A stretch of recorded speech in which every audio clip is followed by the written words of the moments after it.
This program documents actual homicide investigations. Criminal charges are often dropped or reduced, and all suspects shown are presumed innocent unless proven guilty. Melvin was a peaceful person, and he always looked out for his family members. Melvin just felt he's supposed to see after his cousins. It was a high-pitched scream that curdled your blood. I couldn't believe what I was seeing. Anyone that feels they've been wronged, they want it to be made right. And sometimes revenge is the path they choose. It's a cycle of going back and forth until someone either dies or someone gives up. His act was an act of revenge. What she did was an act of justice. She got the case solved after 30 years.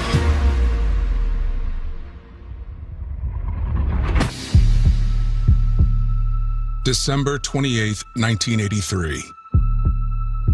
It's a little after 4 a.m. when a family in Detroit, Michigan wakes up to banging on their front door. It's their neighbor's teenage daughters, Melissa and Yvonne Kuntz.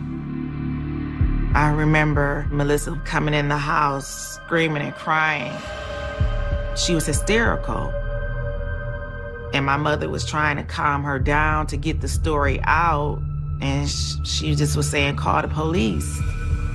They allowed her to use the phone where she called 911 and informed them that an attack was going on in her home.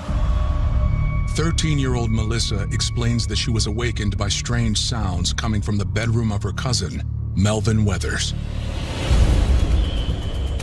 She said she heard a thump, like somebody was falling out of a bed, and it immediately woke her up. She heard muffled screams coming from Melvin's room.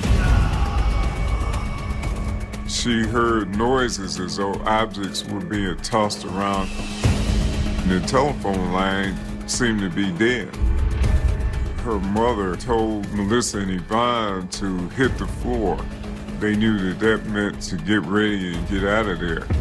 She wanted them to go next door and see if they could get help. Melissa was scared and traumatized.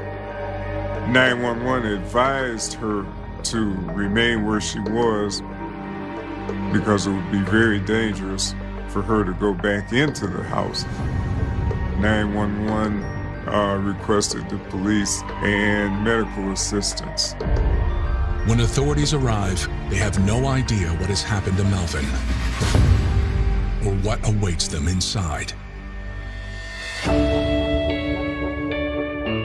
My cousin Melvin was born in Georgetown, South Carolina. Andrew Weathers was his legal name, but we always known him as Melvin. He was an active, happy little kid. He was fun. He made us laugh all the time. And he was just a cheery guy. Melvin had a large family in South Carolina. He had his mother, his father, and in addition, 3 brothers, 3 sisters. Melvin also had extended family in Detroit, Michigan. He visited them so often growing up, it became like a second home. Fallon Park in the 1980s was a city that was middle class, working people. It was a fun place to live, fun place to work, and fun place to interact with each other. The neighbors and some of his friends that he met while he was here, he was accepted more than in the South, because in the South it was very racist. He played chess with my cousin. They would sit on the porch and play chess while us girls would run around and ride our bikes and skate and stuff like that. After his mother's death in 1981, Melvin left South Carolina permanently, moving in with his cousin Louise Kuntz and her kids in Detroit. He took a job working in his Uncle Henry's auto repair shop. He was a mechanic's assistant, rotating the tires, changing the oil, things like that he knew how to do. So I would say that he was moving in the direction that he wanted to. as far as his career goes? His hopes was to one day be able to secure a position in one of the big three. Chrysler, Ford, General Motors was booming that at that time, and that was aspiration of a lot of people. So I think he and my mom complemented each other in that aspect. Louise, unfortunately, had experience with less kind-hearted men. So it was nice to have a positive male figure in her daughter's lives.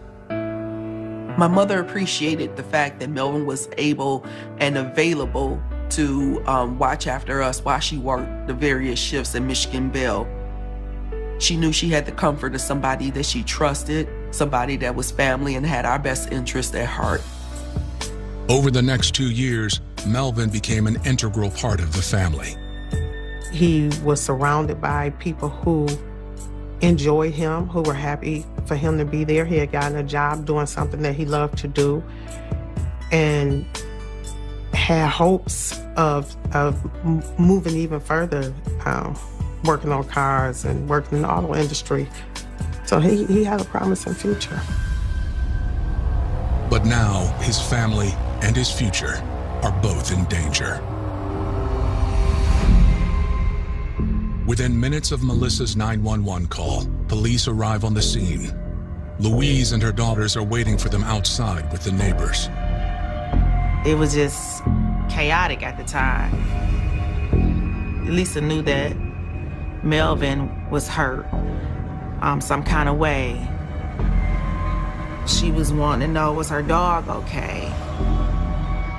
It was just unreal for me as a child. I didn't know what to do. I just froze. And I couldn't console her being a kid, but I was just to let her know that someone was there with her. They saw Louise in front, and she described to them how her cousin had been attacked and was still upstairs.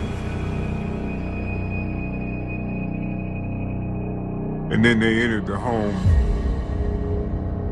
The responders noticed that the power was out in the home. There were no lights, and the whole thing was dark.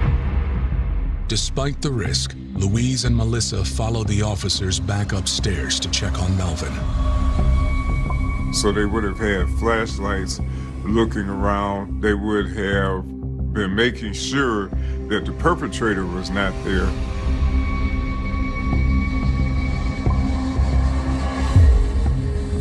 I remember sneaking back into the house as I was creeping up the stairs, and they kind of shined the light. I so happened to look to my left.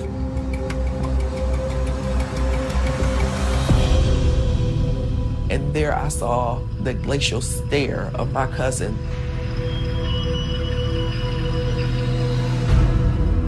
My mom saw Melvin, and she just lost it. And there was a high-pitched scream that curdled your blood. It just didn't seem real. It was an out-of-body experience that I felt that I was going through. That this was a horrible nightmare. Oh my God, what is going on? Melissa Kuntz and her mother Louise have followed police into their pitch-black home, where they find 28-year-old Melvin Weathers stabbed. His eyes was open and he's looking back at me, and he's dead. Melvin was obviously dead with a knife sticking out of his chest. They believe the killer is long gone.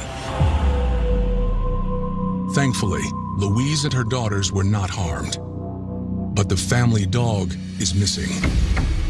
The puppy's name was Snow. He was a white dog. So the police officers, they immediately start looking around. They need to get the power back on.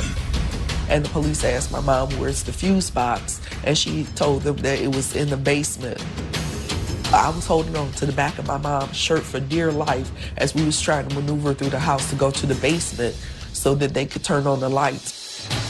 The police officer noticed that the fuse box was tampered with, and the lights came on.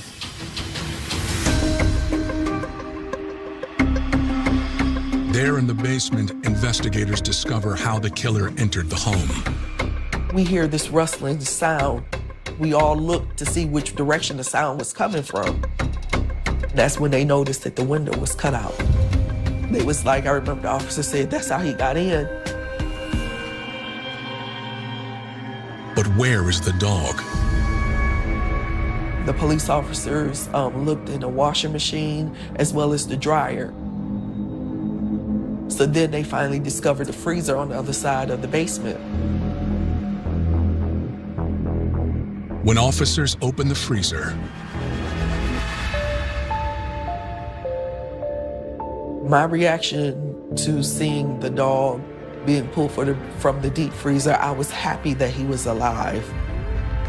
they believe the intruder put the dog there to prevent it from barking and waking up the family. Upstairs, investigators find other bizarre evidence that shows the killer had planned carefully.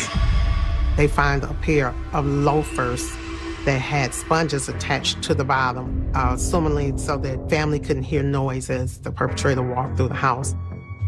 They were thinking that this could have been a home invasion or robbery that went wrong until they were able to look more closely at the evidence. None of the drawers were pulled out as you would find in a standard robbery. There were no signs of anyone going through the drawers or closets and ransacking the place. They also found a set of knives on the steps in the house. Detectives also determined that the knives on the stairway were sourced from the kitchen right there. In addition to the fatal knife wound in Melvin's heart, he'd been stabbed several times in the face and neck. They also saw a pillow that was filled with blood, which led police to believe that that pillow was used to place over his face, try to smother him, possibly while he was being stabbed. The intensity of stabbing a person in the chest, and also the idea that the power was off and that the phone line had been cut, it was more personal. It was a personal attack.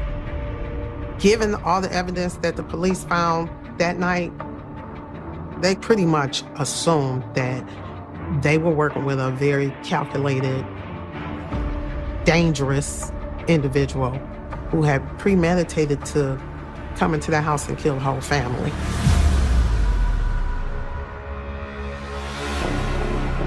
To find out why, detectives asked Louise and her daughters to walk them through what happened that night.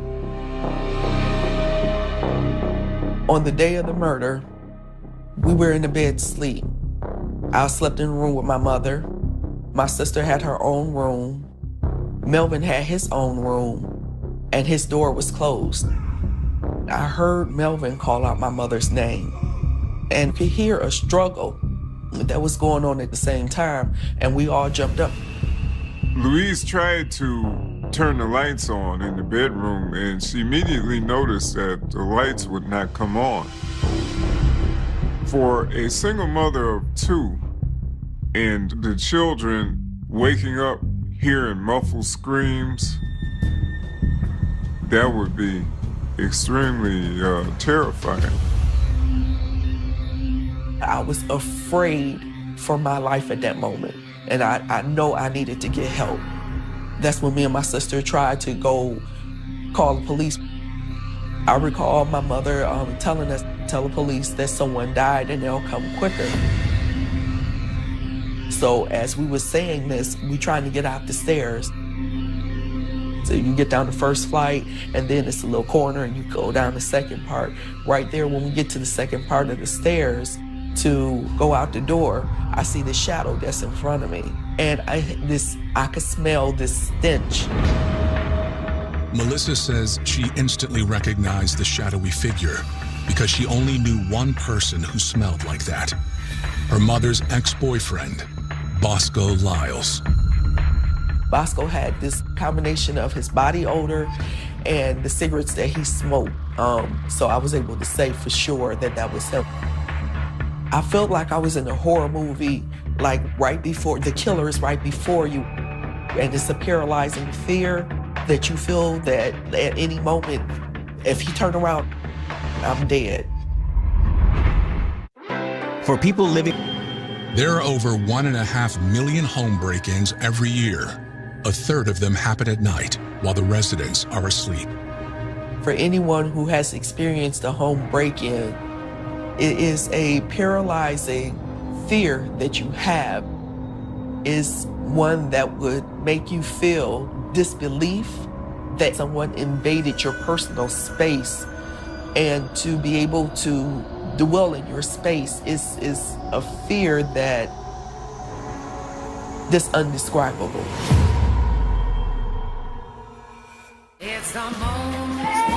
Isn't surprised. She tells investigators he's been harassing the family since their breakup a few months ago. William Lyles was known as Bosco. He was from Highland Park. He served in the armed forces and he worked at Chrysler. My mother was legally separated from my father and she was going through a divorce. So she started dating Bosco right after he got out of the service. He presented himself as a family-loving man, someone who loved children, who loved to be around children. So she thought that this would be a great opportunity for her to find love again. My mom and dad divorce was finalized on September the 11th of 1978, and soon thereafter he moved in. He would do things like take us out on a picnic. We'll go to the movies, we'll go out and eat. I like to call that like the honeymoon phase. But the honeymoon didn't last long.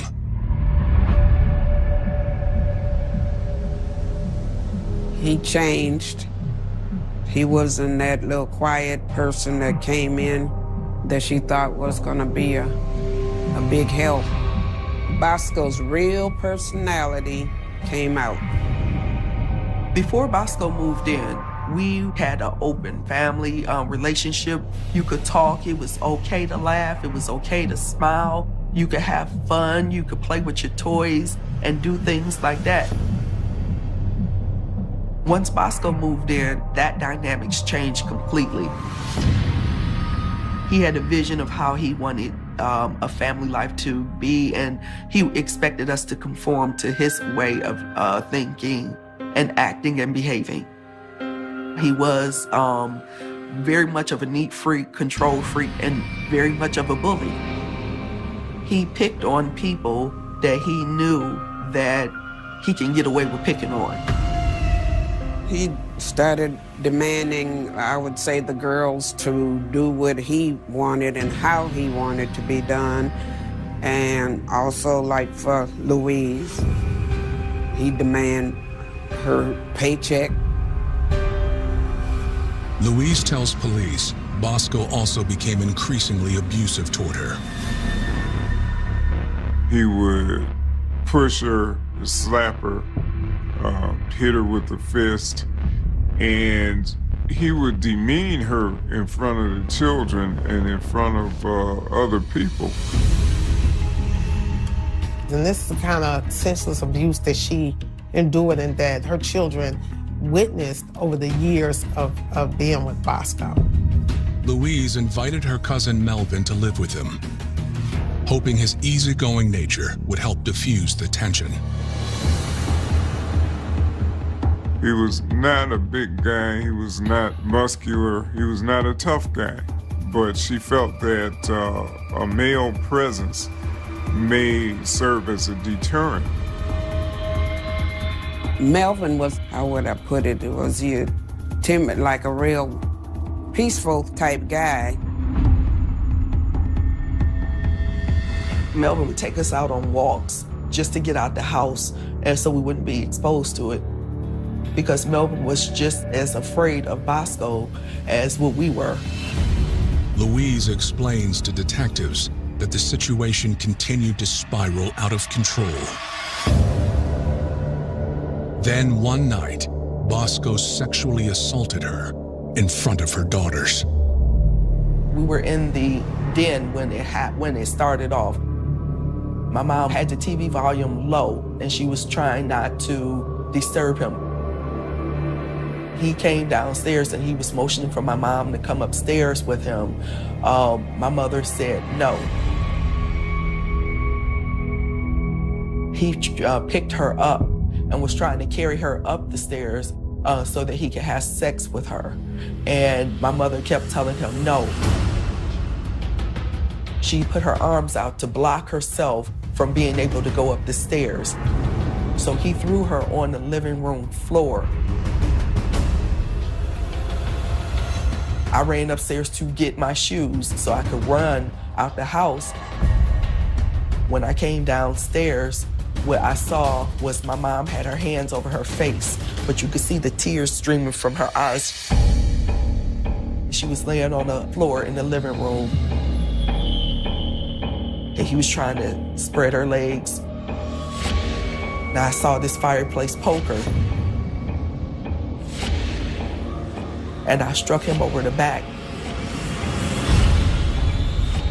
And it was like he turned around, and I could have swore I saw Satan himself.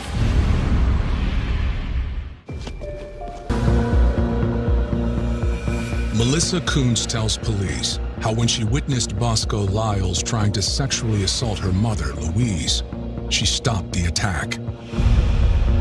At the time, authorities did little to help.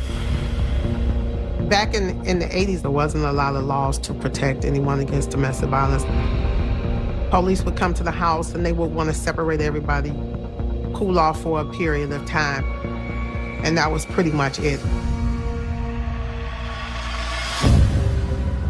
Afterwards, her family took matters into their own hands. When I shared everything with my grandmother that has happened, she was disgusted. She was outraged. She was furious. And she called my Uncle Henry. My Uncle Henry was a protector of the family. And Bosco didn't mess with my Uncle Henry because he knew that he didn't stand a chance. Bosco thrived on knowing that somebody wasn't gonna fight back or that he can overpower them. And Uncle Henry wasn't like that at all.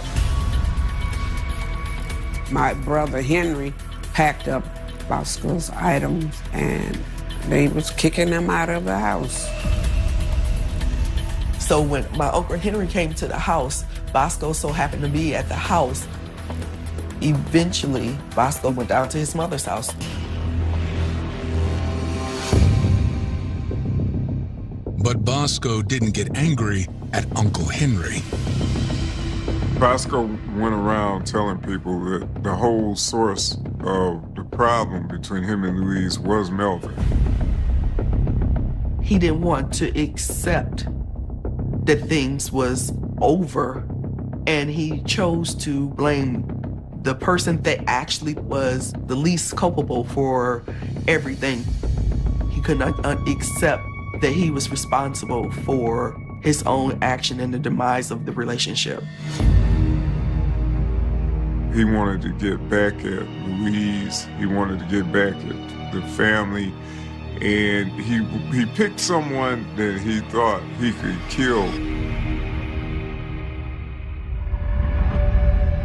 To detectives, the family's story fits the evidence.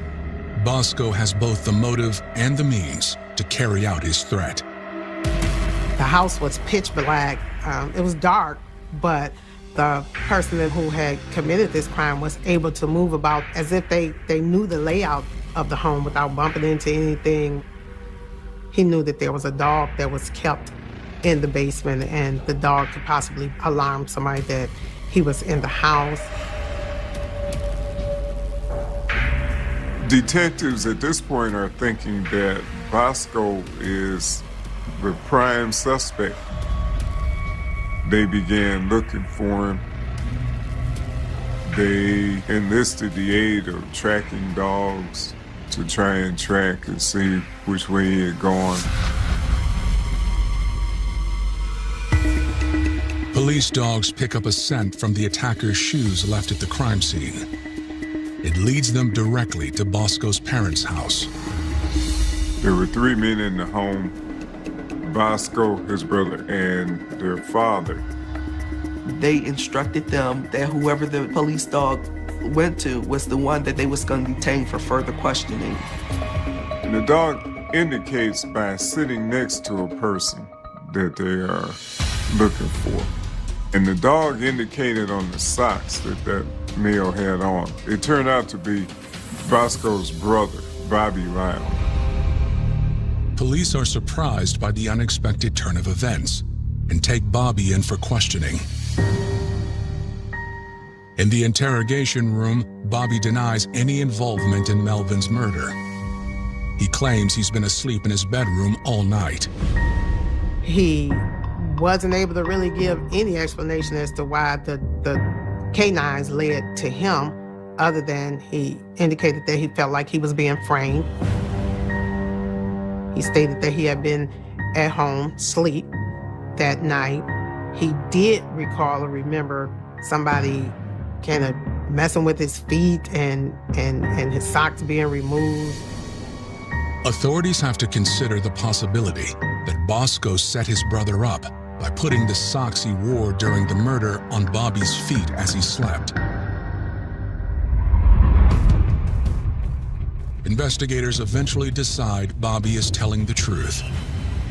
He did not have the motive, or he did not know the layout of the home well enough to commit that crime. But by the time they return to question Bosco, he's already gone. They detained the brother, which gave Bosco enough time to get away. And that's what he did. He went on the run.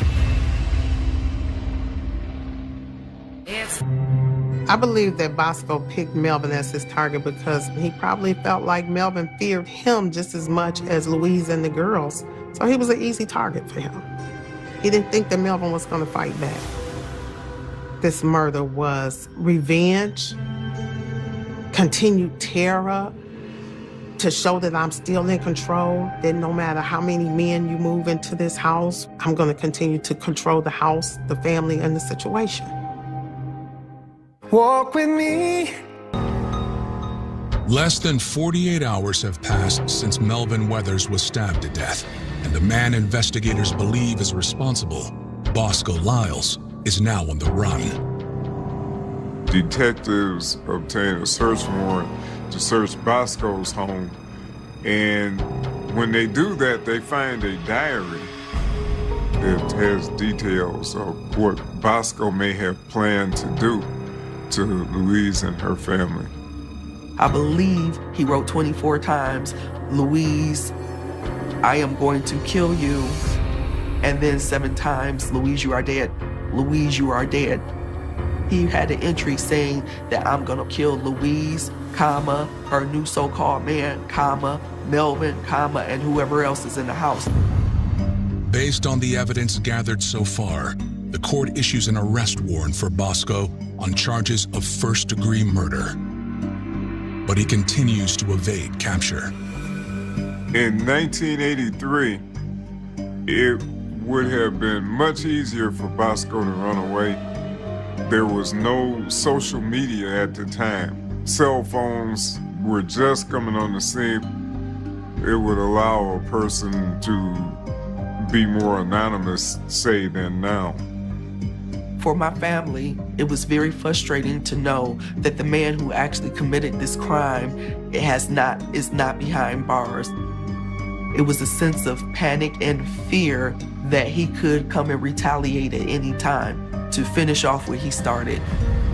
Years pass with no new developments, and the case goes cold. Then, in 2001, a natural disaster complicates any further investigation. There was a tornado that hit the city of Highland Park, and all of the physical evidence that was associated with the case was now destroyed. Louise Kuntz never gives up hope that her cousin's killer will be brought to justice. But those dreams are dashed in 2007. Louise, she passed away before the case was solved. While going through Louise's belongings, Melissa finds an article about the murder in her purse. That felt like it was a sign. I felt that I had to complete what was started years ago, and that I was going to personally seek justice for my family, as we were longtime victims of this diabolical monster for years.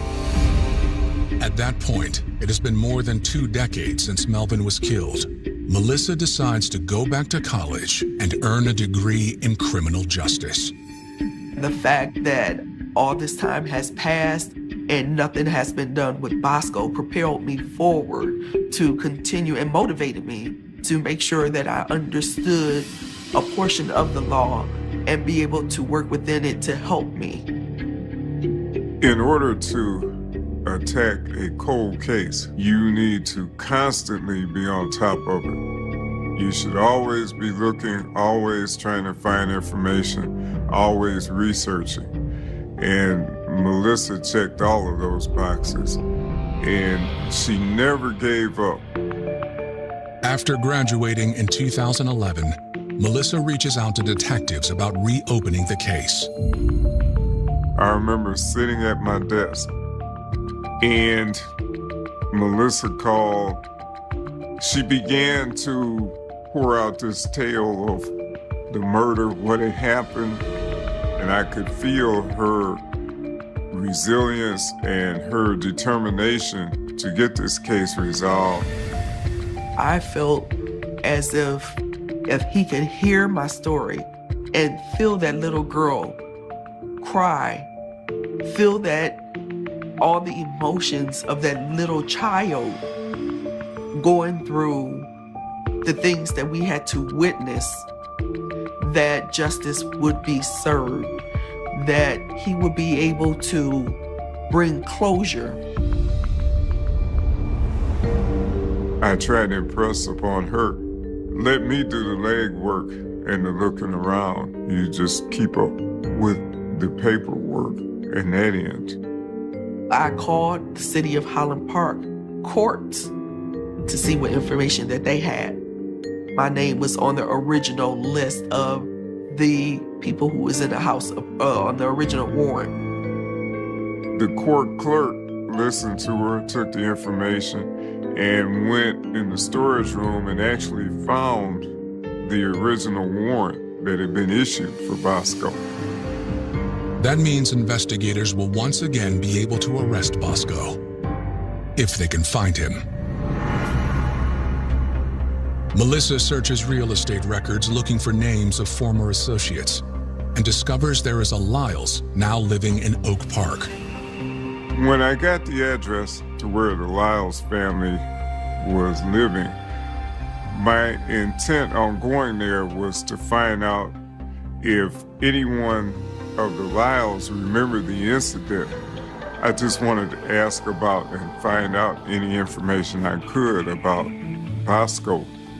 When we arrived at the address, we pulled up almost in front, and there was an individual sitting on the front porch.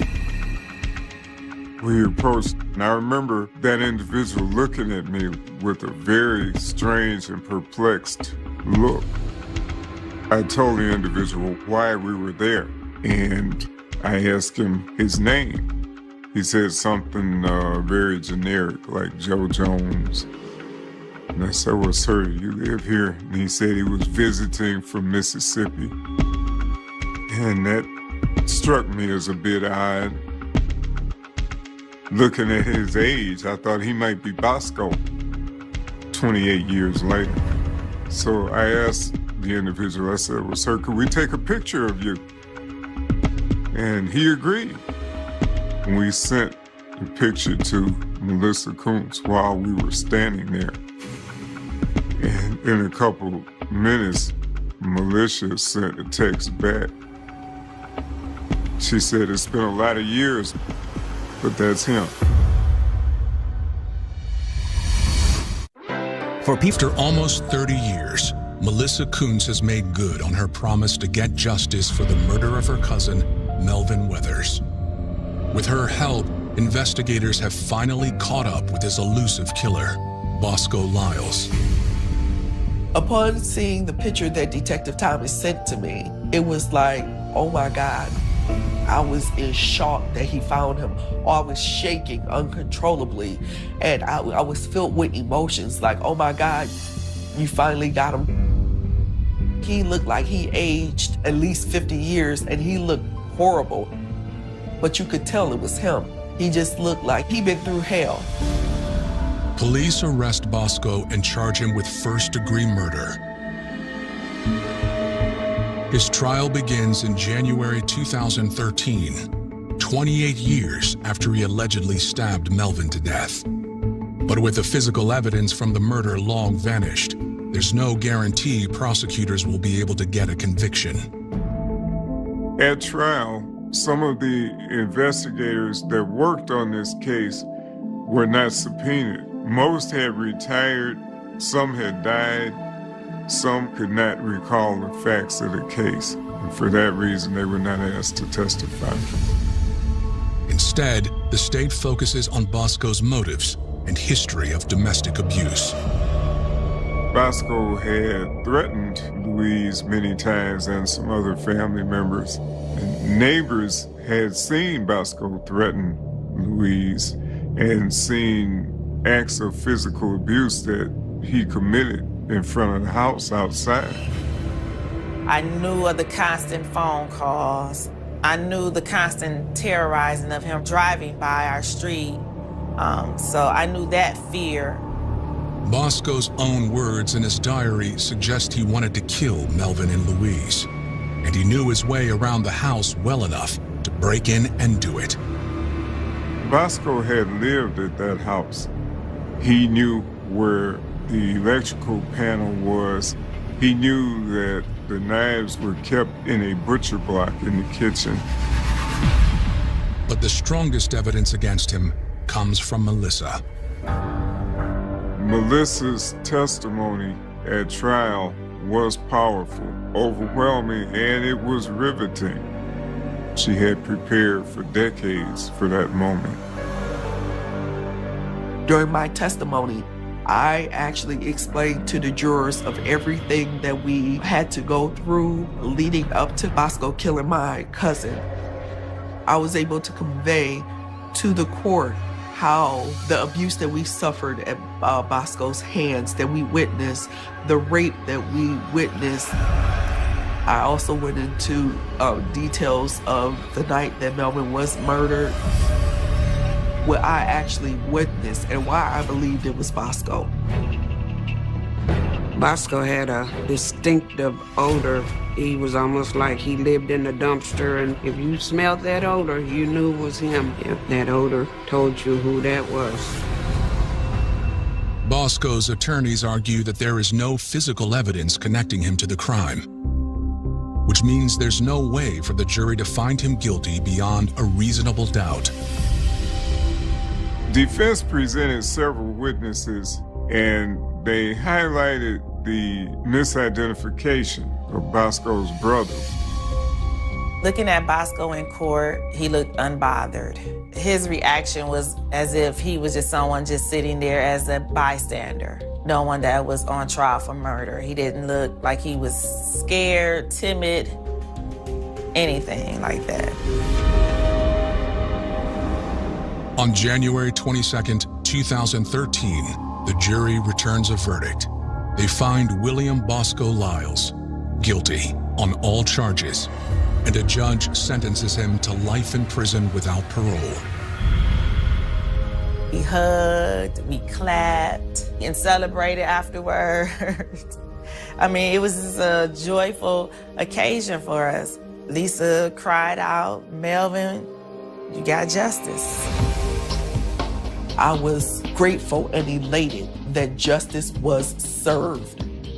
Well done, the City of Highland Park, Detective Paul Thomas.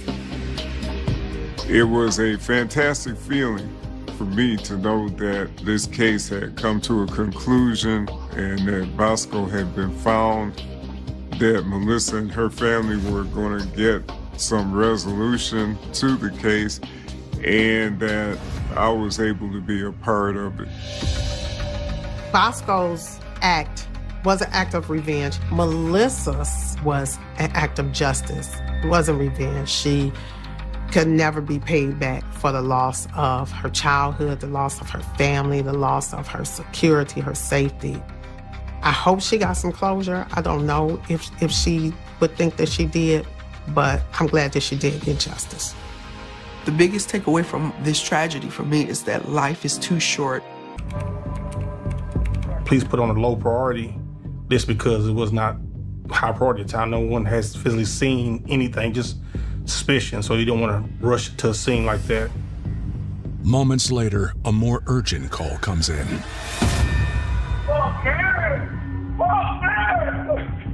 Hello, 911. Man, where are you at? Where are you at? He gives the address. It's the same as the first call. What's going on? My girl just came and my girl's bleeding to death. Please! Tina, please, keep moving, Tina. Keep moving, Tina. Tina, keep moving, Tina. Oh, Lord. Yeah, somebody call her. Okay, we've already got police and ambulance on the way. Now, it's concrete. You know you really got something, so now we got to step it up because someone's in danger. It's time to roll. When the officers arrive, the male caller meets them outside. He identifies himself as Casey Anuna. He was very distressed and was screaming for help. I was like, man, someone stabbed my girlfriend, her apartment number. One of the officers spots a woman ducked behind a row of cars. Then she takes off running.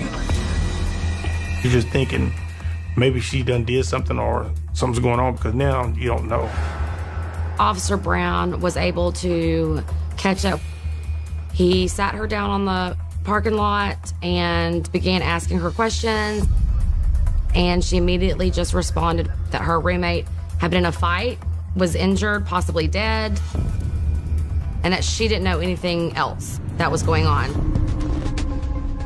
KC shows a second officer to the apartment. Officer Christy English ran inside of the apartment to check on the victim and immediately try to start giving her CPR and helping her. She had been stabbed right above the heart and the chest, and she had several other cuts in her upper torso area. Casey identifies the victim as his girlfriend, 21-year-old Tina Stewart. I know she's a fighter. That's one thing I knew. And sometimes, you know, they tell you pray. So I'm telling God, like, you know, make it happen. Clantina Tina Stewart was born October 17, 1989, and raised in Memphis, Tennessee. She was a tough little girl growing up, and that toughness carried her onto the basketball court. She was a extremely great high school athlete, starting in the 10th grade, 11th grade. She kind of came in late to the scene, like the basketball scene. Even though she was older than me, I still had been playing longer than her. But when she came, she was a force. Like, it was crazy. She came out of nowhere. My senior year, you know, she was, you know, one of the top guards in Memphis. And if you're one of the top guards in Memphis, you're one of the top guards in the state. And which, you know, got her a scholarship to one of the best programs in Tennessee. In the summer of 2008, Tina headed to Murfreesboro to begin training at Middle Tennessee State University. The men's basketball team was in the weight room. We were lifting, working hard, and then I remember the girls' basketball team came in. We were trying to see who the new girls there, who's new on campus, and things like that. So, I mean, that's where I first initially saw Tina Stewart. He's a basketball player for MTSU, just like Tina. They hit it off from the beginning. We both had a passion for the same things. So, and it's kind of rare where you have a person who can share the same things. She was a free spirit, you know? She wasn't too much, it was kind of hard to tie her down. But he gave her a little balance, because he wasn't gonna be all over the place, and she wanted to be wherever he was. This love that we had in college, it was, it was genuine. I would say that, definitely genuine. After 2 years of living on campus, Tina moved into an off-campus apartment. She was paired with a roommate, 18-year-old Shanterica Madden. Shanterica was a good student, very studious. She had straight A's throughout high school. She had a full academic scholarship because she had worked so hard as a student. They probably looked at the background that they were both from Memphis and thought, this is probably going to be a good match. Shanterica knew of Tina because she was, popular basketball, popular staple in the community as far as sports. But Tina didn't know who she was. When it came to personality, Tina and Shanterica were opposites. Shanterica Madden is a very sheltered, quiet, withdrawn, introverted mouse of a person. She is not someone who walks in a room and you just immediately gravitate toward, which is the exact opposite of Tina. Tina, she had tons of friends, very outgoing person. A lot of people loved her. After living together for a few months, the roommates discovered more differences. Tina was really clean. You could tell that Shanterica didn't have a lot of life experience. Like she didn't know how to, clean up a kitchen and maintain cleanliness. She was very sheltered at home. Shanterica's housekeeping irritated Tina. But it was KC that bothered Shanterica. Shanterica and Tina had disagreements about Tina's boyfriend, Casey Anuna, staying over. That was a shocker because when I was over there, I was never in the areas long periods of time or, I was always trying to, I'm in the room or I'm gone, I'm out of the apartment. I wasn't trying to be in the same space as them because I understand that, this is not where I stay. Despite the friction, Tina kept her focus on her studies and basketball. In the spring, the Middle Tennessee Blue Raiders were scheduled to play in the Sun Belt Conference women's basketball tournament. But just 3 days before the tournament begins, KC calls 911 to report that Tina has been stabbed. Paramedics arrive. They started doing CPR on her immediately, even though they could tell she's injured pretty bad. As paramedics load Tina onto a stretcher, KC goes back outside to speak with police in the parking lot. I saw the stretcher come down. I'm just like, man, I'm praying even harder now in my mind. Police begin to establish who's who. You got a young lady was laying there in a pool of blood. Casey Anuna is the young man who made the call. The woman who is running from the police is Shanterica Madden. They had no idea who she was or how she was involved. At the beginning of an investigation, everybody is going to be a suspect.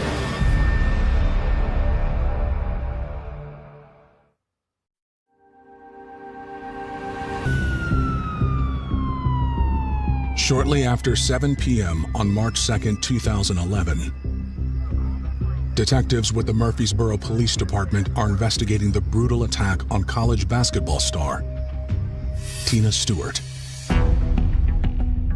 She had a pulse, maybe a faint pulse, and they're going to keep working on her. Tina's boyfriend, KC, and roommate, Shanterica, are on the scene when investigators get an update on her condition. They learn that shortly after Tina arrived in the ER, she succumbed to her injuries. She was pronounced dead at the hospital. Tina was stabbed from the front and the back. So the wound that was right above her heart is what killed her. She bled from that because it nicked some sort of artery. The lady, the police officer, she's like, she didn't make it. I just broke down. Both Casey and Shanterica are escorted to the station. They take me downtown. She even taken in for questioning. You want to separate the two and get separate statements from each person. That way you can tell what's going on, who's telling the truth. Detectives go inside Tina's bedroom, where the attack took place. The blood was along the wall. There was blood on the floor, on the bed. It was a very messy crime scene. This was a very violent attack. But investigators are unable to locate what caused Tina's injuries. You're looking for any kind of weapons. You got no weapon at this time. They spot something suspicious in the kitchen. When they search the apartment, they find a knife block that is missing a couple of knives. Investigators also collect Tina's phone as evidence. Other than that and the missing knives, the scene yields few clues. This is when you gotta slow down and take all the evidence and start talking to people one-on-one. Back at the station, detectives sit down with KC. He explains what led to his desperate 911 call. Casey had got done with practice, and he and Tina had dinner plans. He sent a few text messages, and the response that he got just didn't sound like Tina. I get a text back like I'm in the shower. I look at it and I'm just like, you know, I've been dating this girl for 3 years. It's not how she texts. He stated that she was more emotional. She sent emojis, I love you, more lovely-dovey type stuff, to where this was more generic. You know, I see you later, not the letter C, she's spelling it out. And this person's not texting like that. I was living with my fraternity brother, a great friend of mine, and I told him, man, I want to go over to Tina's place. I don't feel right about it, you know? And I go to her apartment complex, I touch the door handle, and I was like, you know, I knocked. Shanterica answered the door. I was like, is Tina here? She's like, I haven't seen her. No, she's not here, I haven't seen her. So I was like, all right. KC tells investigators that he decided to check her room anyway. So I walk down the hallway. In the very back room is Tina's room. The door's open, and the TV's on, but the lights are off. So I'm just like, I kind of look back, you know, and I don't hear anything. I don't look down. I don't look up. She's not on the bed. I just like, she's not in here. I just like, you know. So I walk back out, and I'm walking towards the door, and I'm like, you sure you haven't seen Tina? You know, she's like, her voice changes, like, no, I haven't seen her. Casey made note of something he hadn't seen before. Shanterica, he noticed she had bags and stuff packed too, and about to go out the front door. And something tells me, like, turn around. So I turn around, and I will go back to her room, and this time I turn on the lights. That's when I see Tina laying flat. So the first thing I said, we joke a lot. You know, we play. So I was like, get up, stop playing. Then I see the blood. I rush to her, I turn her over, and I see the blood everywhere. And I'm just like, my mind's everywhere. I'm trying to talk to Tina, like, hold on, fight, you know. Little to no response, but she still some life, you know. So I'm talking to her and call 911. Shanterica heard him calling out. She kind of had her head in the door and saying, it's not me, I didn't do it, I didn't do it, I didn't do it, I didn't do it. So she takes off. That's when I just kind of go towards, go after Shanterica. I don't want her to get away. Responding officer came to the scene and saw him running after her. Then I got downstairs, and that's when I was stopped. You're really just left with a lot of questions. You know, what exactly happened? What was the cause of all this? What went down here in this apartment?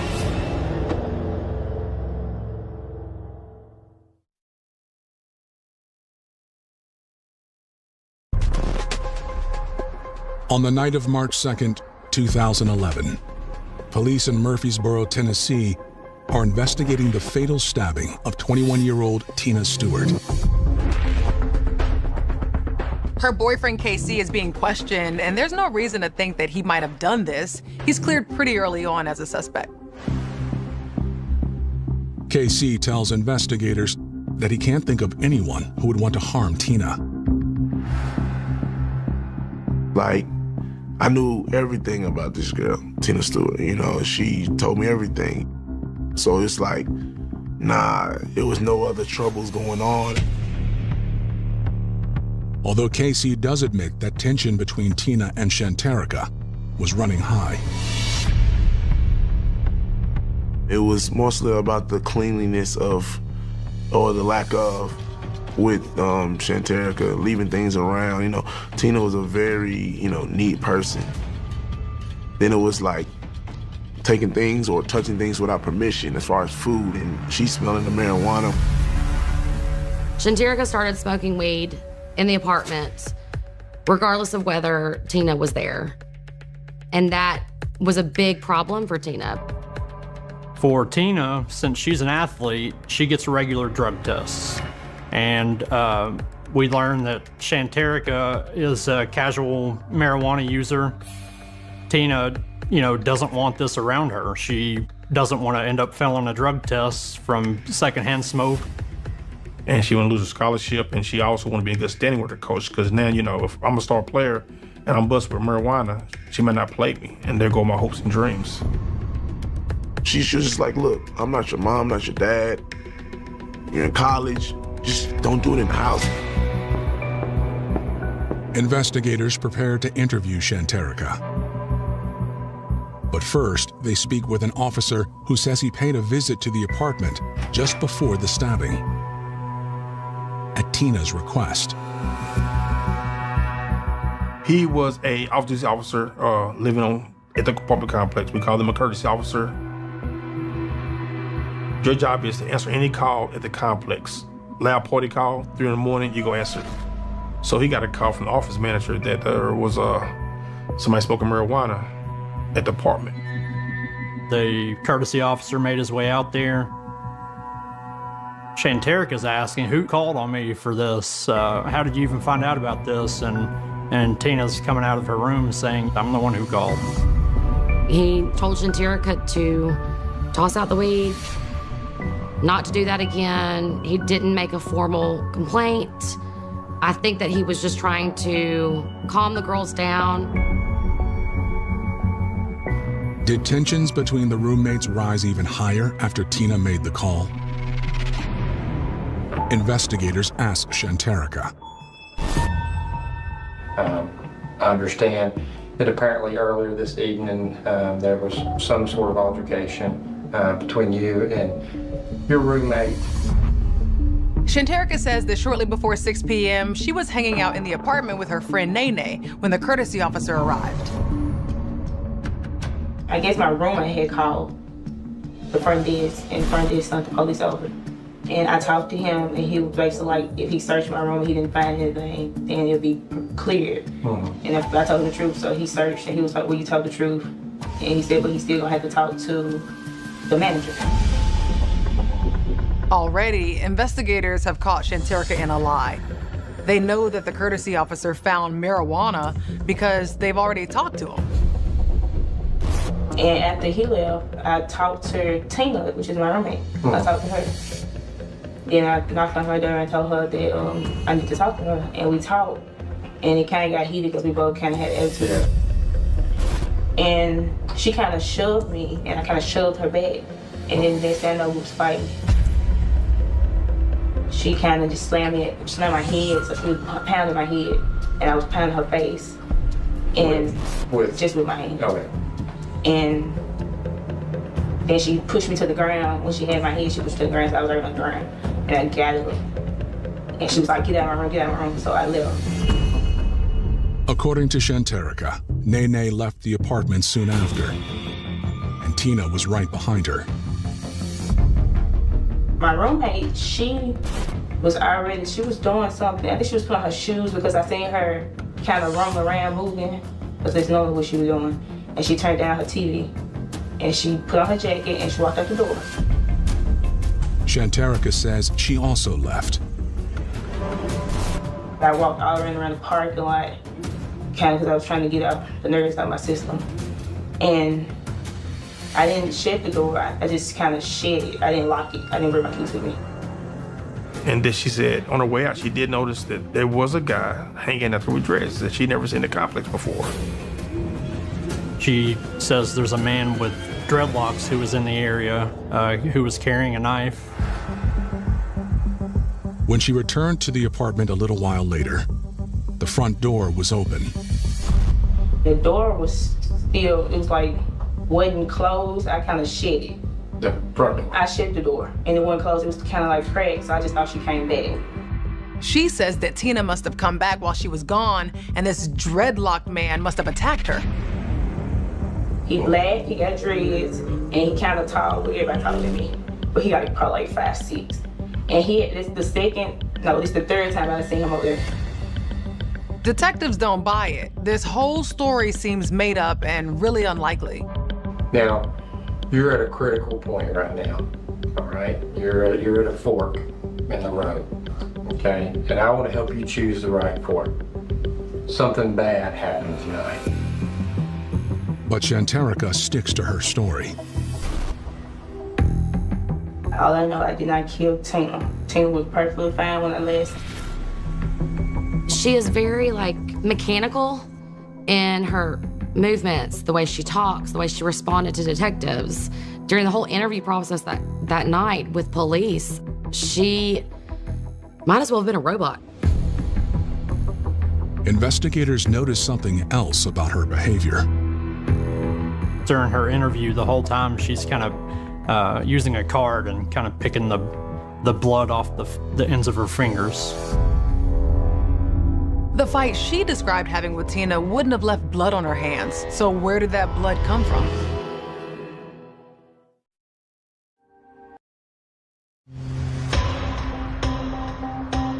Hours after the death of Tina Stewart, Murfreesboro police interview her roommate, Shanterica Madden. They noticed that she had been absent-mindedly picking dried blood from the tips of her fingers during the interview. They're gonna go hard on her now. Listen to me, okay? Now, I'm gonna be straight with you, okay? And I've been doing this for a long time, okay? And you've got some marks on your face. I've been sitting here looking. It looks like your cheek might be a little bit swollen. I think what happened was you and Tina got to an argument, got to a physical fight that got a little out of hand. Another thing I find interesting is that you're right-handed, you got blood right here on the crook of your right hand. She stuck to it for the longest, till she finally started breaking down slowly. And finally she said, well, I'm gonna tell you the truth. When we talked about whatever it was, I turned around and was heading into my room, and I think I kind of bumped into her, and she was like, don't bump into me. And she shoved me, and I shoved her back. The fighting escalated, and Shanterica knew she was outmatched. She says that when she and Tina were fighting, she was scared because Tina was an athlete and much stronger than her. I kept saying, that hurt, because my head started paining real bad. And she had a knife sitting, I think it was on the bed. So, I don't know what she was doing. She was cutting something. But she had a knife sitting in the bed, and I grabbed that knife after, because she still had my head down. She was pounding me on the head, and I grabbed the knife and just kind of went like this. When she was coming towards me, I kind of went like this, and I just hit her and let it up, and she fell. She does admit that she stabbed Tina, but says, of course, that it was in self-defense.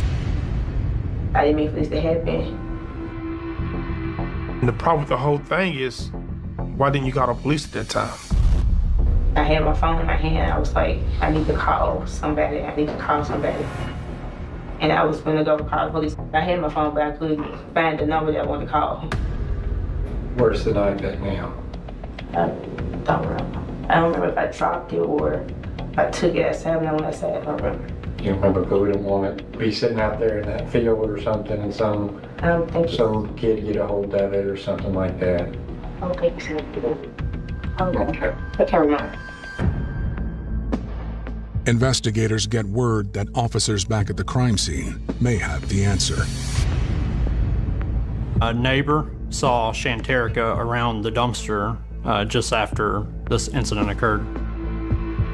Police check it out. They do find a knife wrapped in a blanket that's covered with blood and is obviously their murder weapon. This knife also matches a knife found in the apartment. Investigators confront Shanterica with the new evidence. They finally went to the dumpster and found the knife and the blanket. So now I got a piece of the evidence. And now I'm gonna tell Miss Madden, I have this. Shanterica changes her story again. She does admit that she basically just freaked out afterwards and decided to get rid of the knife in the dumpster. She didn't call 911, but instead went to dispose of the knife. That puts another dent in her claim of self-defense because it looks like she was trying to hide what she'd done. Meanwhile, news of Tina's death has brought the MTSU campus to its knees. The Lady Raiders were well loved. This particular team was very well known because they were very talented and they were just very popular. This whole situation shocked everyone more than I think that anybody really understood. Police hold a press conference to officially announce Tina's death.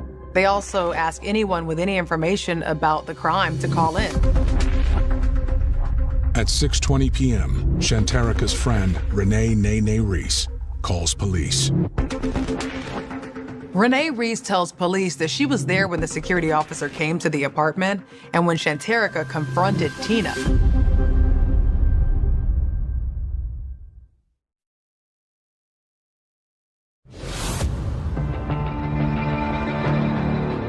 Renee Reese, friend to accused killer Shanterica Madden, tells investigators that she was in the apartment when an off-duty police officer was summoned by Shanterica's roommate, Tina. And then as soon as he left, she said that Miss Madden immediately went to Tina's room, knocked on the door, and confronted her. She says Shanterica was mad at Tina for calling the off-duty officer on her, and they started arguing, and it got heated quickly. She said she went back into Miss Madden's room because they was arguing very loudly, and she wouldn't be a part of it, and she could hear banging and arguing. Renee says she also heard someone saying, "She got a knife," and "Stop, my heart hurts," or "My heart is beating," something like that. At some point, things got quiet. Then Shanterica knocked on the bedroom door and Renee let her in. Shanterica said, "We have to go." Renee saw blood on Shanterica's arm, so she asked Shanterica what happened to Tina, and Shanterica said she left. Renee says she glanced towards Tina's room. She did say that she could see Tina's leg hanging through the doorway. So she did see it, that she was down and injured, so she knew something was wrong. Renee says she grabbed her purse and headed for the door. In the living room, she said she saw Shanterica holding a blanket, stuffing it in a big, clear plastic bag. As she was leaving the apartment, she saw Shanterica drop the bag and a piece of knife fell on the floor. Renee says Shanterica tried to hand her the bag. She asked her actually to throw it away for her. She said, "No, I'm not gonna do that." Renee left. She tells police that she placed the first call to 911. Okay. All right. What's your name? I don't want to say my name. I don't feel comfortable saying my name. Shanterica tried to get her friend to help her cover up the crime. She didn't call 911. This is not looking like self-defense. They charged her with first-degree premeditated murder. News of Shanterica's arrest is another blow to the stunned community. When she was officially charged, I wouldn't say it was a sign of relief. I just wanted justice to be served, you know? Tina was a superstar in Memphis. You know, everyone knew who she was. Investigators focus on building their case. They know from the start that she's going to show up to court claiming self-defense, so they need to be able to counter that. Investigators discover a series of postings on Tina's social media from the day of her death. Before the incident, Tina was on Twitter blasting Shanterica on social media, saying that she didn't care anymore, that she was over it. She was sick of the situation. At 5:37 p.m., Tina tweeted, "I just called the police on my roommate. I feel like a snitch, but I don't like this." You could see where she didn't really want to tell on her. But then again, she didn't want to lose her scholarship, so she was put in a hard place. So what do? You do what you need to do. At 5:58 p.m., Tina tweeted, "Police is here." Then, a minute later, "This gonna be too hot." And finally, her last tweet at 6:01 p.m., "I hope he finds some, please, please." Tina saw how much she had on the line. Shanterica had everything to lose as well if her parents found out that she was doing weed. So they both had a lot to lose. It was a fire waiting to be started, honestly. Like, it just needed the right match. Investigators speak with Tina's friend, Scooter Macklin. She tells them she was on the phone with Tina when Shanterica came in to confront her. She asked Tina why she didn't let her know what was going on, but Tina's response was, "I had already spoken to you earlier this week about this situation being a situation and that it couldn't be one. This is what happened, this is the result." And she left the room. Like, me and Tina started back talking on the phone. She left the room for like 45 seconds, maybe a minute, and then she came back. Miss Stewart was on the phone with Miss Backlund up to like 6:04 and the phone just connected. And I'm calling back, but I didn't get a response. But by then, I got a text message that said, "Finna get in the shower, I'll call you right back." By the time she gets that text, police think that Tina is bleeding out and Shanterica is trying to buy time by sending texts from her phone. She did not try to help Tina. Instead, she tried to hide the truth about the situation. On March 11th, 2011, 9 days after Tina Stewart was found dead, Shanterica is released on a $100,000 bond. Shanterica didn't have any history of violence beforehand. She had never been arrested. She didn't have a juvie record. I was the most disappointed about the fact that she was able to post bond. She posted bond and went to Memphis and went to the mall. My phone was going crazy again. Most people couldn't believe that she had the audacity to just be walking around in the world like that.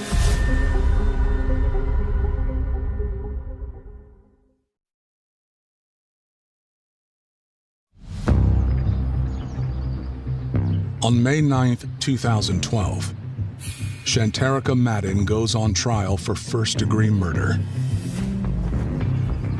The courtroom stayed packed more than I'd ever seen it. Just overwhelming the number of people that came out to support Tina and her family. And Shanterica's family was there during the whole trial. Her mom and dad were right there in the front row behind the defense table the whole time. Just as prosecutors anticipated, Shanterica pleads not guilty, claiming she acted in self-defense. She takes the stand to tell her version of events. Tina confronted Shanterica and that Shanterica was acting in self-defense. and that she just happened to see the knife that was in Tina's room on the bed and then grabbed the knife. The knife was already in Tina's room because Tina had been eating a snack or something, and there was a knife on the bed. It just happened to be there.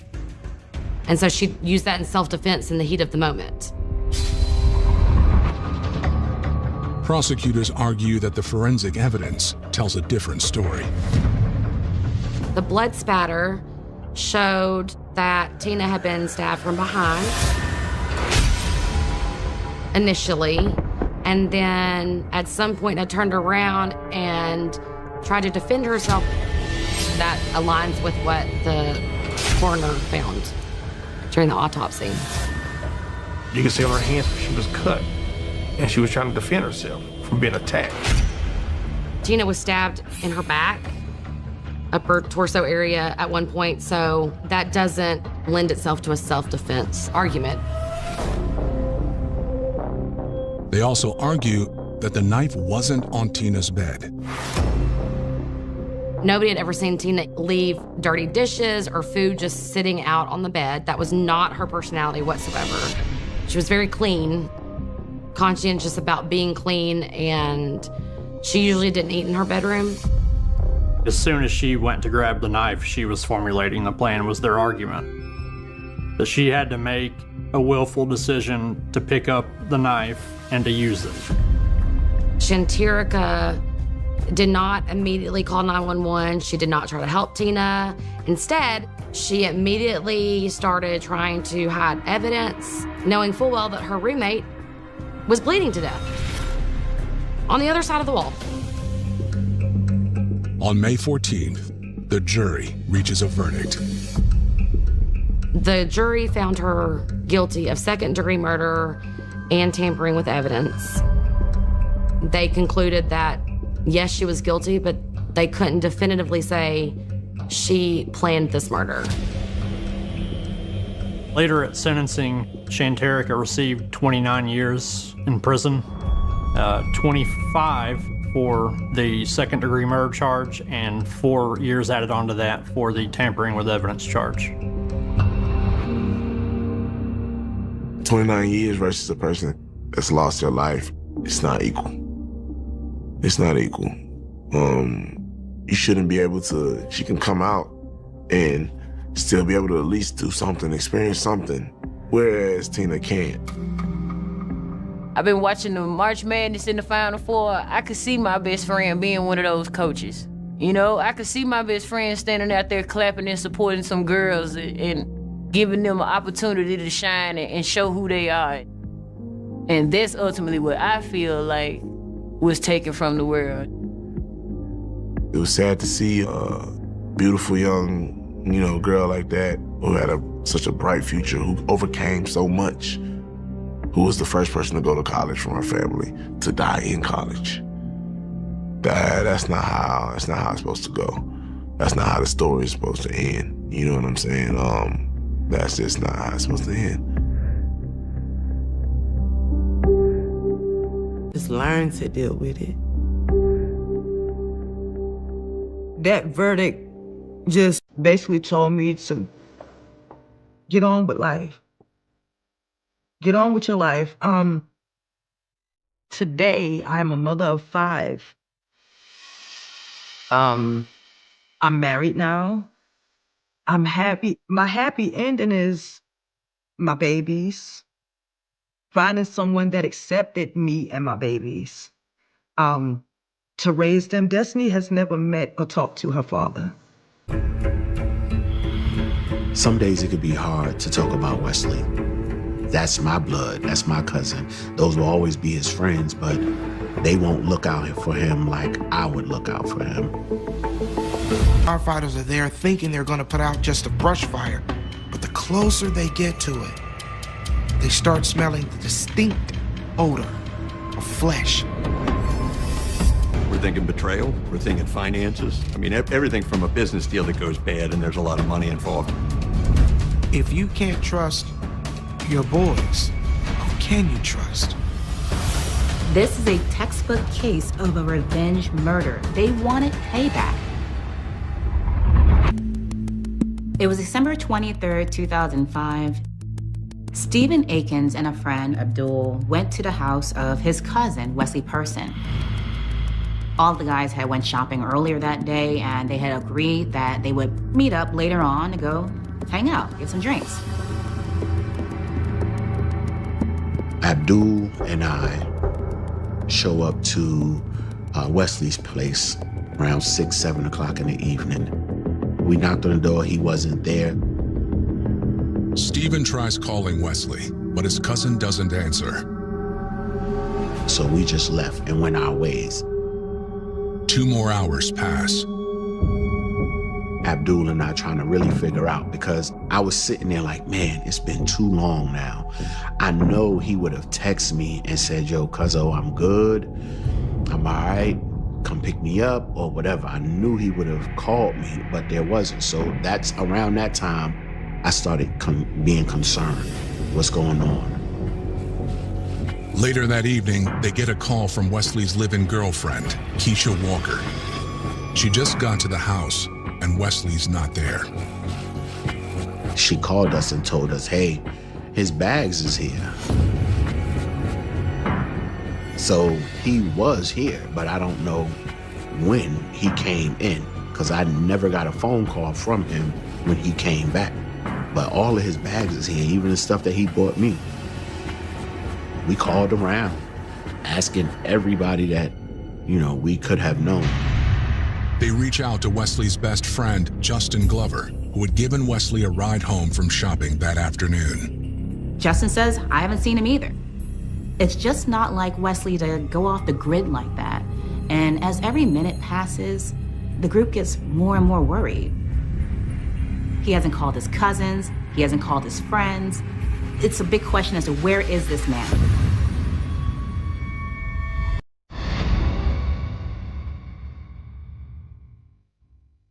Wesley Person was born in Brooklyn, New York. He and his siblings were raised by his father. His dad was a strict kind of guy, a man's man, but he was loving.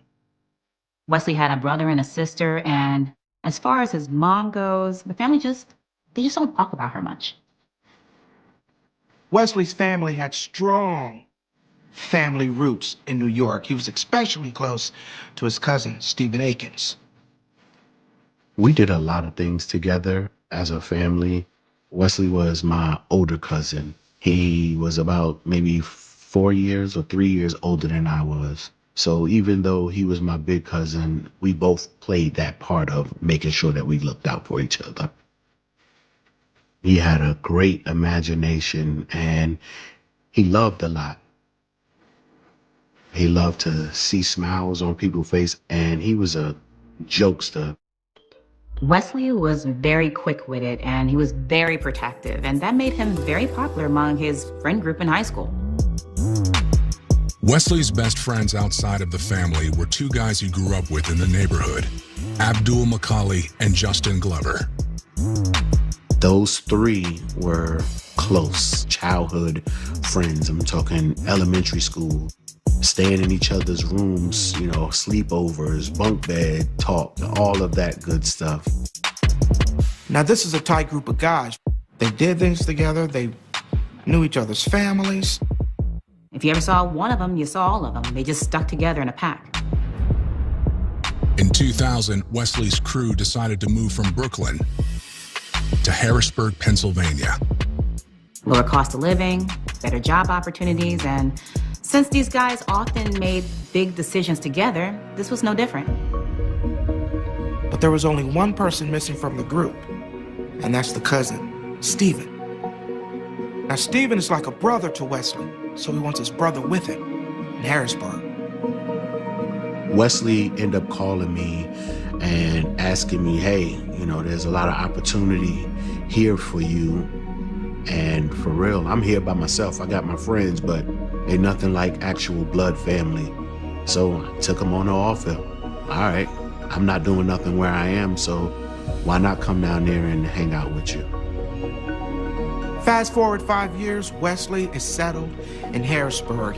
He's comfortable, he likes his neighborhood, he's meeting new people. He's putting down roots, he's making new friends, and one day when he was out on a walk, he met a girl named Keisha before they moved in together. Keisha Walker was accepted as another member of the group. They all planned a trip to New York together for the 2005 Christmas season. Wesley wanted to take Keisha home to meet the family, and it was going to be a big road trip with the whole group. You know, the Brooklyn friends are going back home to Brooklyn. Our plan was to go to New York for Christmas, just to be able to hang out with the family, probably go watch the ball drop, and, you know, just, that's home for us. And none of that took place. Because the day before the group was supposed to leave, Wesley has suddenly disappeared. After another 24 hours pass with no sign of Wesley, his loved ones begin to fear the worst. But no one could imagine the events that would soon unfold. It's now Christmas Eve. It's about 1:30 in the morning, and there's a brush fire that is brewing off of I-83 in Baltimore County. It's about 70 miles south of Harrisburg. A volunteer Baltimore County firefighter, he spots this and calls it in. Baltimore County firefighters arrived there and looked down the ravine, and from that vantage point, it looked like a brush fire. But once they got closer to the smoke and the flames, they realized it was definitely not a brush fire. They realized it's a body. They immediately notify police. When I arrived, firefighters were still blocking the road. The fire had been extinguished, and the body is located on this steep embankment that goes down to the riverbed, and it's in this culvert. It was a treacherous walk from the roadside down to where the body was. At this burn site, we have a tarp, construction tarp. You can smell burning of the flesh, burning of the hair. It's a very nauseating aroma that comes about. We can also begin to smell this strong odor of an accelerant, much like kerosene. And so when we get there, we realize that we have somebody who's been rolled up in a tarp and burned. This body was freshly placed there as opposed to have been there for a few days. And then it was pretty apparent that the body had been drugged to that location. Given the steepness of the grade, it was obvious that 2 or more people had to be involved to carry this body from the roadside over the guardrail and down this slick slope without sliding into the river themselves. When authorities open the tarp, they see the victim's face is so severely damaged that an identification is impossible. We could not determine if it was a male or female at that point. Some of my immediate thoughts when I'm evaluating the scene is that maybe this is a young person who overdosed at a party and kids were looking for a place to dump them, and then thinking, if we set it on fire, it'll burn it and nobody will ever know. That was a thing that happened in that time. Kids would have parties at their parents' house without the parents knowing. Somebody would die, and then they would dispose of the body. Then, detectives notice fabric on the victim's wrists. When we see that the wrists are actually bound, then we begin to think that there's something more foul had actually happened here. Do you want some more? Do you want it? We need a hustle, hustle, hustle, hustle. Yeah, you don't need fresh air. Yeah, let's go. Are searching for him in Harrisburg, Pennsylvania. Detectives 70 miles south in Baltimore County continue investigating a burned body found off Interstate 83. We begin to look closer at the body.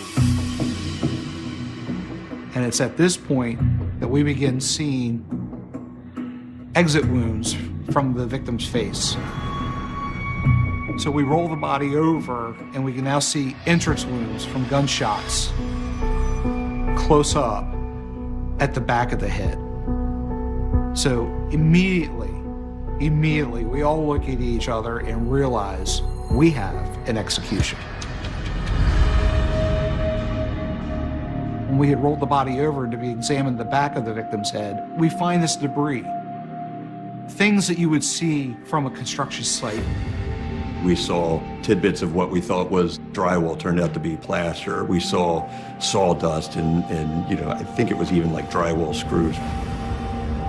We now see a can that's in between the victim's legs. And the top is cut off and it's charred beyond belief.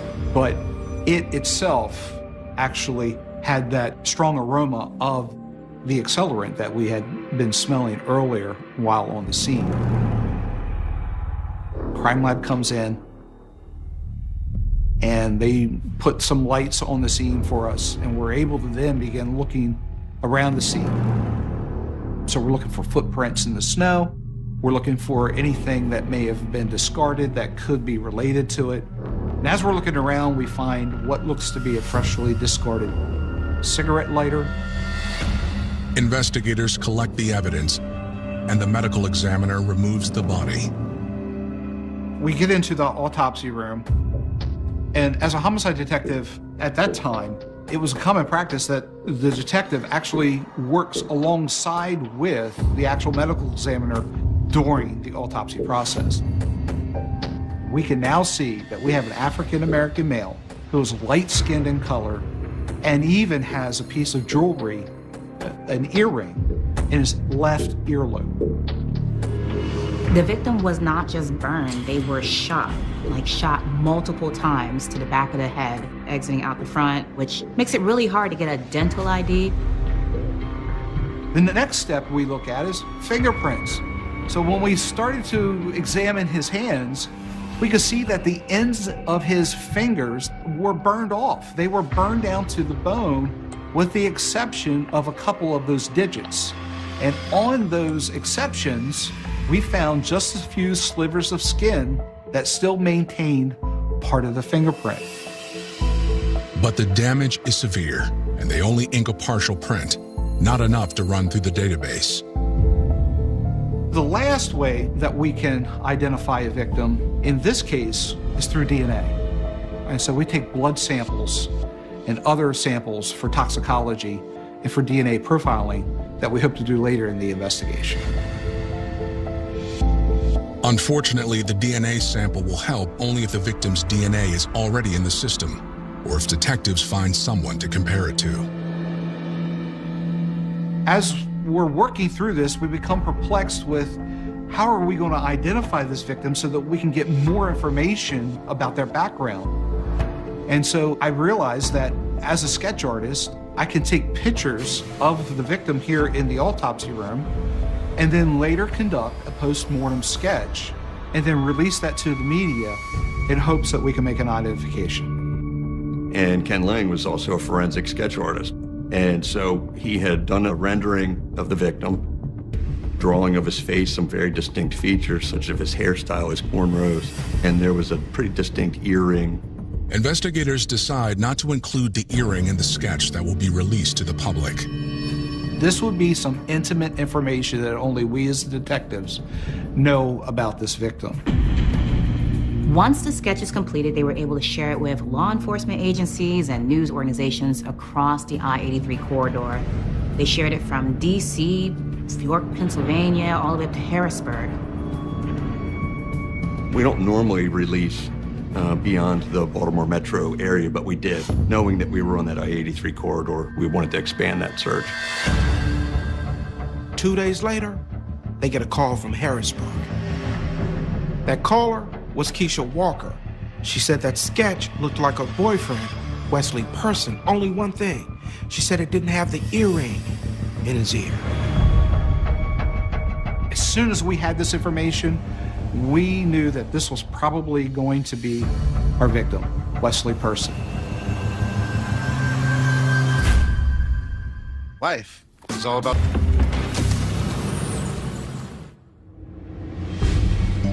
Composite sketches are one of the most important investigative tools available to police, but they are only as effective as the artist's skill. In order to complete the sketch, we as forensic artists have a lot of knowledge about the anatomical features of a face. So I look at the face, and I look at it in almost a grid-like fashion. I begin looking at where the eye sockets fall, where the nasal aperture is, where the teeth lie. I can actually take that information and then begin to fuse together the facial features of the victim and then put them into a sketch. And that's what I did in the case with this victim.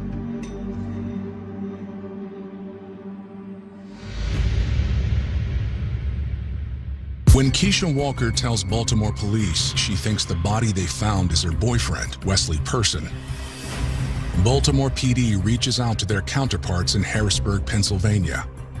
A set of prints they have from a 2001 marijuana charge matches the partial print from the body. It's Wesley. Ken and I immediately jumped in the car and headed off to Harrisburg, Pennsylvania to talk to the caller. And we end up at Wesley Person's house in Steelton, PA. And when we do, we're met with an entourage of friends. At this point, the entire Brooklyn crew is sitting in Keisha's house. Abdul McCulley, Stephen Akins, Justin Glover, all the people who last saw Wesley alive on that day. When we make the death notification, obviously everybody begins to cry and sob. But one person in particular, Justin Glover, becomes extremely upset at this news. Insomuch that he storms out the back of the house into the backyard and is flailing and screaming. He was really upset. So we asked him for a name and a phone number that we could put down in a report so maybe we can contact him later when he was a little bit more able to speak. After Justin leaves, detectives begin their interviews with Wesley's girlfriend, Keisha. They ask her, when was the last time you saw Wesley alive? And she says that it was a couple days before Christmas when he went shopping with his cousin and his friend. According to Keisha, everything seemed normal that day. As she left for work, she saw Stephen and Abdul drive up to take Wesley to the mall for some Christmas shopping. When Keisha got home from work, she knew Wesley had returned, briefly. She said the shopping bags were there, but Wesley was not. After 4 days, she reported Wesley missing to police. The next day, she saw this sketch on the news.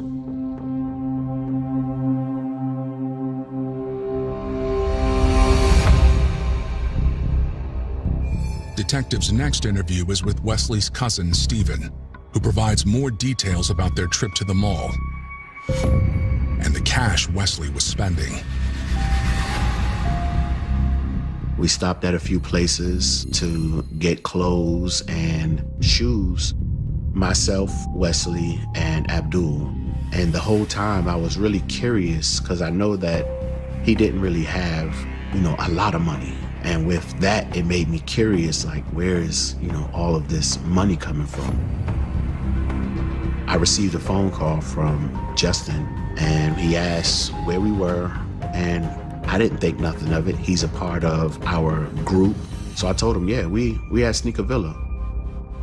Stephen says that as they were leaving, Justin showed up in the parking lot with another friend named Lawrence Morrell. Wesley put his clothes in the trunk. I put my bags in the trunk. After doing that, I opened up the back door and I sat inside the vehicle. They were a little distance away from where we were parked at, but there were a lot of, frustrating talk, hand gestures, but I couldn't really understand what they were saying. But just looking at the lips move and the hand gestures moving, I felt that it was an angry conversation. Wesley walked back over to the car and he ended up telling me that he's gonna ride with Justin. He grabbed his bags out the trunk and he gave me some money. He told me he would get with me later on back at the house. We drove off and I even said that to Abdul, like, man, something don't feel right. Like, I felt the energy. And that was the last time I seen him. The last time. When police speak to Abdul, he adds a troubling detail about some dangerous activity he thinks Wesley was involved in. He tells him about a possible scam involving a local credit union. They would take and find a young lady who has no credit, have her make an application for a car loan that was tied into a used car lot that they had a relationship with. They would inflate the value of the car. The young lady would take the application to the bank. The bank that didn't have any procedures or policies for collecting collateral and was just issuing out these loans would then issue out the loan for this inflated price of a car. They would then issue the loan out in a series of checks, and the group would go and cash these checks. Abdul claims that Justin, Lawrence, and Wesley would set up the scam, connect the players, and distribute the cash when it was done. Now, it was much like a pyramid scheme. So, the further down in the pyramid you were, for each person that was a level up for you, every time you've done this transaction, you needed to pay each of these people $1,000 from the proceeds that you received. Their plan worked perfectly until something changed one day. Abdul Macaulay tells us Wesley had just did such a transaction with a young lady, but never paid anybody any money. So at this juncture of the investigation, we begin to see a motive. In this case, obviously, somebody was looking for revenge.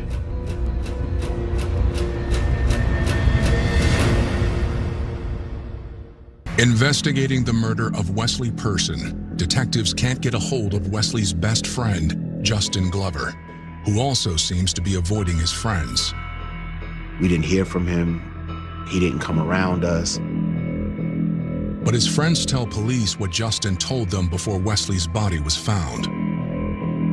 Justin said that after they took him home and dropped him off after he got his bags out of the vehicle, Justin and Lawrence, I'm assuming Lawrence was with him, that they left and left him in the house. Lawrence also seems to be avoiding detectives, but they have plenty of other leads to follow up on, including Abdul's story about the fraudulent car loans. So our next stop is the credit union. And when we meet up with the investigator at the credit union, we learn a wealth of information. We learn that this banking scheme has been going on for some time. And it was like 2 or 3 binders worth of this scheme that had been ongoing.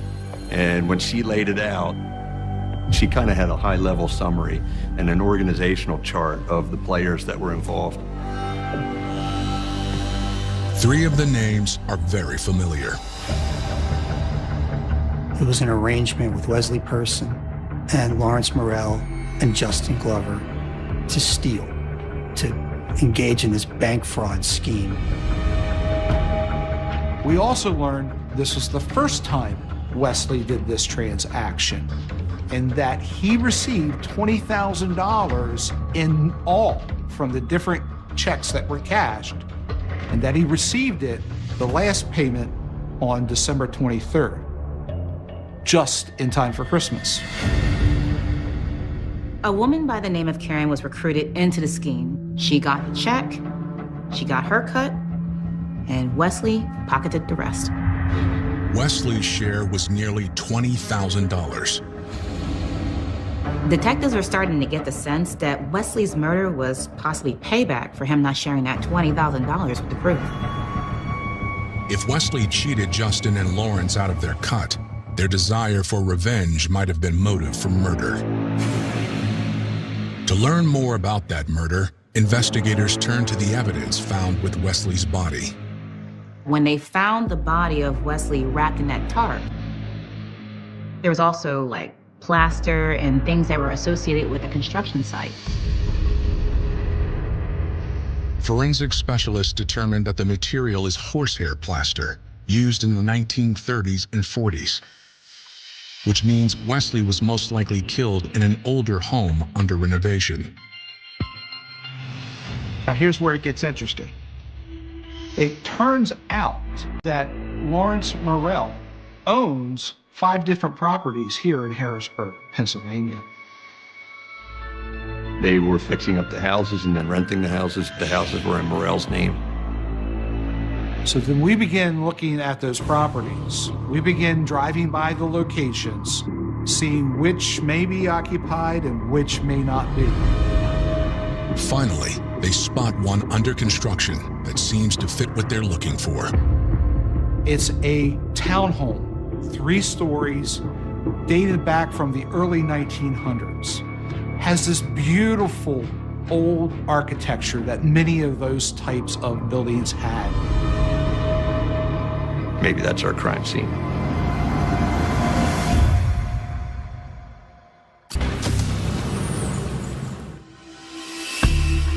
It's no surprise when criminals turn on each other, but it's different when it's a childhood friend.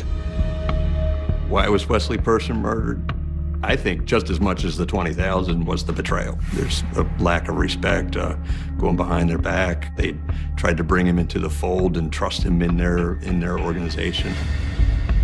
He betrayed their trust. And I think whether it was pride, whether it was the betrayal, or whether it was just flat out anger and revenge, I think his violation of their trust is what led to his murder. Based on the construction materials found with Wesley Person's body, police obtain a search warrant for a property owned by suspect Lawrence Morrell that is being renovated. There was pieces of plaster, holes in the wall. And the first thing we immediately noticed is that the color was the same color on the top surface of the plaster pieces we found in the small of Wesley's back. So we take samples of that and we secure that so that we can send that off for a trace analysis. There is junk and stuff galore, including rolls of tarp. Wesley's body was rolled up in a similar tarp. When investigators search the basement, they find something even more incriminating. In the far back corner of the basement, there's a small little cellar room with a single light bulb dangling from the ceiling. When you walk in there, the floor was still dirt. The sides of the walls were still the limestone, and you could see the rafters up above. But on the floor, plaster, wood pieces, screws. Just like the materials found with Wesley's body.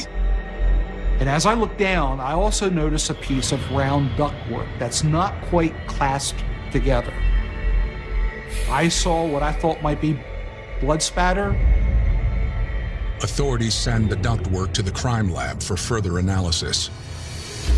Convinced they're on the right track, detectives subpoena bank and phone records for Justin Glover and Lawrence Morrell. They found that Justin Glover used his bank card to buy a can of Coke and some kerosene, even a lighter, things that were all found at the crime scene. They also have cell phone records that place Glover and Morrell along I-83 at the same time. We identify some significant events that occur with Lawrence Morrell's phone and with Justin Glover's phone.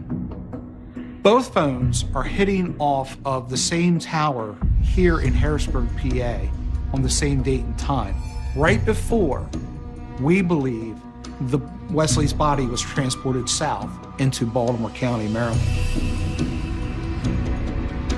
We then see that Lawrence Morell's phone turns off. There is no signal activity going on with his phone and interacting with towers. Justin Glover's, that's a different story. His phone is actually pinging off of different towers because he's not very bright about what he's doing while he's committing the crime of moving this body across the state line. He's on his phone and he's talking to different people at different times. And that became important in this investigation because we could see and follow Justin Glover's journey south from Harrisburg through York, PA, into and across the state line of Maryland. We can then see him transporting back to Harrisburg, PA. And when they do, ironically, Lawrence Morell's phone comes back on. And when it comes on, Lawrence Morell's talking on his phone, Justin Glover's talking on his phone. Both phones are hitting the same tower down by the Capitol here in Harrisburg, PA. A lot of information is converging in this case. What we know at this point is that Justin Glover's phone puts him in the area of the crime at the time that the body was dumped. Detectives now have enough evidence to obtain arrest warrants for Justin Glover and Lawrence Morell. When Justin finds out, he decides to turn himself in. He and his attorney arrive at headquarters. Glover is stone drunk. He's so intoxicated, he pukes on the front sidewalk of headquarters. We take him into custody, take him upstairs, and he invokes his right to remain silent, says that he's not making any statements. But at that point, we can't ask him any questions. Lawrence Morell is arrested shortly thereafter. And when he's taken into custody, he also invokes his rights and asks for an attorney and declines to make any statements. The suspects may not be talking, but test results on the blood found in Lawrence's basement tell investigators everything they need to know. When they extracted that blood from that ductwork, and they conducted their analysis, they were able to create and define a DNA profile. And that DNA profile matches Wesley Person's DNA from the blood sample we took at the time of autopsy. So the detective reached out to me and told me that they made an arrest on 2 different occasions for Lawrence and Justin. Part of me was like, we got them, you know, they're in custody. So now I need to know if they really did it. Are they gonna actually get it, you know, basically come out and confess it? Or are they gonna play this thing out to try to just take it to trial?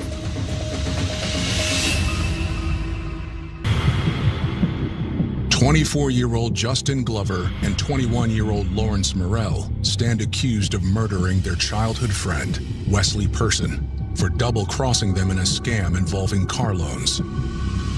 We were convinced that we had the right people. We looked at a long investigation, a lot of circumstantial evidence, a lot of direct evidence, and it painted a pretty coherent picture for us of what had happened in this case and who was involved and who was responsible. The 2 men go on trial in February 2008, more than 2 years after Wesley's murder. There's always an interesting dynamic whenever you have a jury trial, and especially a murder trial. You have victims' families, you have friends, and loved ones not only of the victim, but also of the defendant. And it creates a charged atmosphere in the courtroom.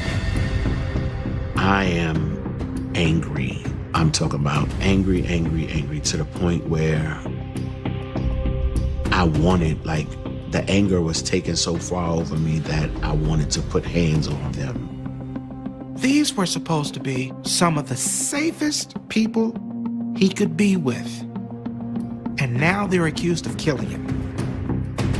Prosecutors lay out the evidence for the jury, painting a picture of what they believe happened when Wesley pulled off a scam and didn't pay Justin and Lawrence. This really harkens back to some of the simplest ideas that go in the criminal justice system. There is honor among thieves. There is a code that is understood among thieves. And that code is we work together, we accomplish our job together, and we share in the proceeds together. And that honor among those thieves was broken. It was broken by Wesley Person when he did one theft on his own. They found out about it, and they took action to enforce the code. According to the prosecution's theory, after Justin and Lawrence confronted Wesley at the mall, they took him back to his house where they made him hand over the money he'd stolen before getting back in the car.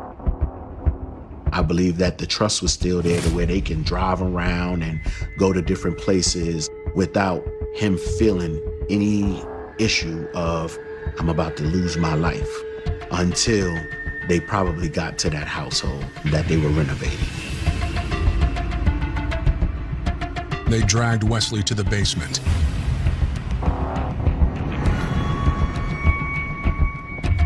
And shot him 3 times in the back of the head.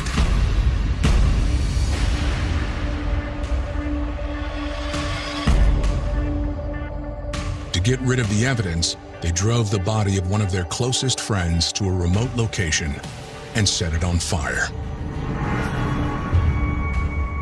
Watching Justin Glover and Lawrence Morrell through that trial, I got no sense of remorse. I got no sense of empathy, no sense of shame for what they had done and what had happened. It was poker-faced throughout the whole proceeding. Hopefully I could beat this. That's the look that they had, that I was getting from them anyway. Imagine you're in court. You're seeing your friends on the witness stand, the ones now accused of killing your loved one, and thinking about you'll never see your cousin, who was more like a brother, again. If you can't trust your boys, who can you trust?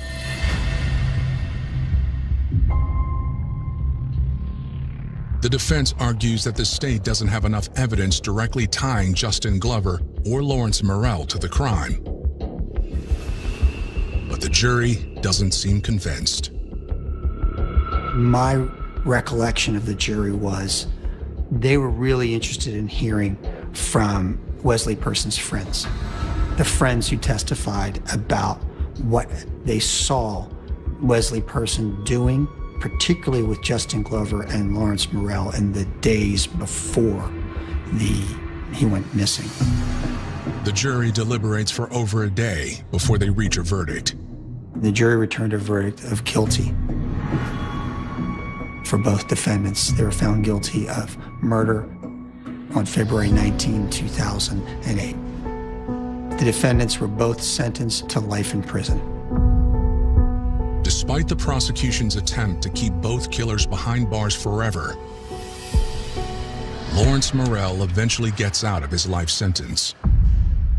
He was able to convince an appeals court that his attorney was ineffective, and he was granted the right to a new trial.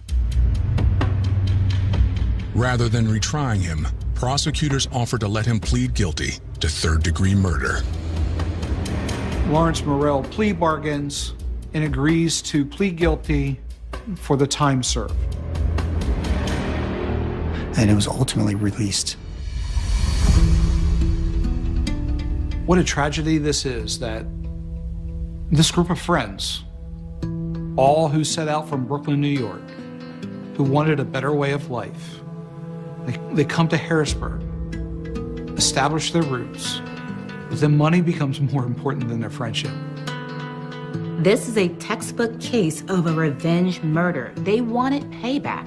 You cannot mess with people's money and expect everything to work out okay. That $20,000 possibly cost Wesley his life.